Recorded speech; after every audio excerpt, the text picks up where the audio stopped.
একসময় বাংলার গ্রামগঞ্জে বন জঙ্গলে দেখা যেত এক রঙিন পাখি ময়ূর। পেখম মেলে নাচত, রোদে ঝলমল করত তার পালক। মানুষ মুগ্ধ হয়ে তাকিয়ে থাকত। সেই ময়ূর এখন আর তেমন ভাবে দেখা যায় না।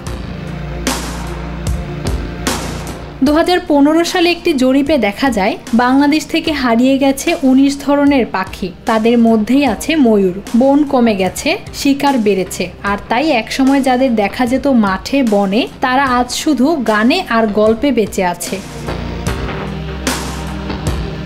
ময়ূর শুধু একটি পাখি না, এটি আমাদের সংস্কৃতিরও অংশ। অনেক কবি গায়ক ময়ূরকে নিয়ে গান লিখেছেন, কবিতা বানিয়েছেন। নজরুল লিখেছেন ওরে বনের ময়ূর কোথায় পেলে এমন চিত্র পাখা। রবীন্দ্রনাথ লিখেছেন হৃদয় আমার নাচেরে আজিকে ময়ূরের মতো নাচেরে। শুধু বইয়ের পাতায় নয়, আমরা চাই ময়ূর আবার ফিরুক সত্যিকার প্রকৃতিতে।